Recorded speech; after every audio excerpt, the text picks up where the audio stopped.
du la jet karan pan gak mushi ben kiji na kan muk tabdu mushi non shuide ran bu ko dala ko ti kam je mushi minan ngora kutel ko mu ko ti to mu lo ge jaw kar mushi pan gak ku tere onama ka piwuti kana parkul masha kwany amo koren mabiler ken lar ka jagaler ka ko gwadien kar ko de negar masha parkul chaka bintiu chaka le nongra masha ga tutkaw ke la masha ta bande ngai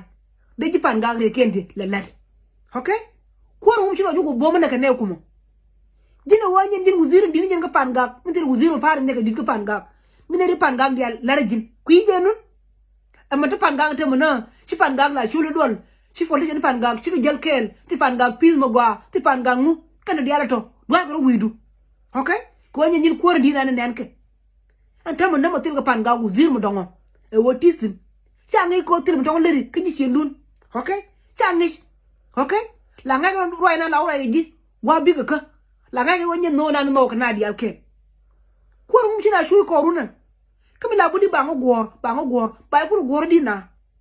ram ba gadul gor ki ji parkul mo yo kon gadul gor ti o yo parkul te ci ga ka gey mo ngi yo to ma na je ilaje ti o yo parkul ta ka gey mo goro bi na ti o yo karun la waw liw bi ben nga bi ben gwa karam ka de bi bu roi ka kuida kami na je ben gi a parkul mo ngi yo to ba mo roi ilaje ko mo ku ji do do ne jena ko mo ci fan ga gurel kam ma bayina kwar dial nene kendi ali si kwar chunga kaneka asi kwar chunga kaneka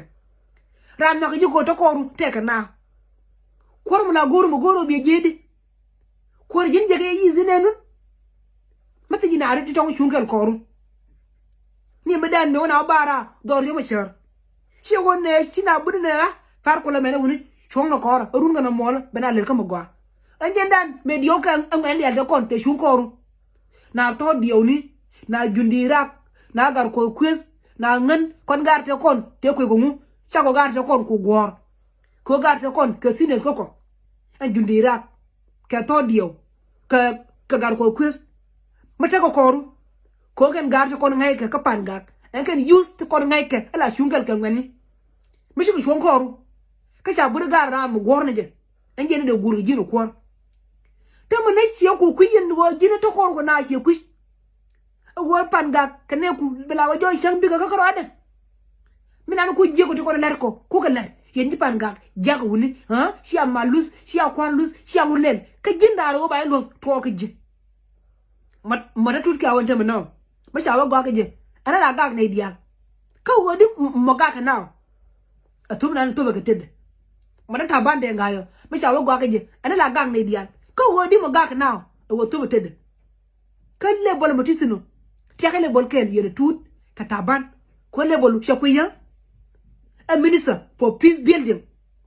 banana ra dia ba yene ke okay asie mo to ko kui mal ngelu be ke ji te yuti ben ko kui mal kon ke receive jin okay ene ko rona ga ten to do kon te ko la e wurme yalla di gar nga wurme medan me roj changa dan me gwangi ji gar we ko yeme ha shaladi gar go ko usal rewruya molana rewruya te ko de ladde ka todin parkul lakini no be shabuda wurme shona gon ko mu lam wa la wa kon ci ba mal ben shar ko kon te anu nana ne je bana ko ra je chang changa dan bor go kon abina o dol ko jin ko nye me shinin a shay wuj wura ya de kon aro ne ya de kon tela te ke ji shiga gar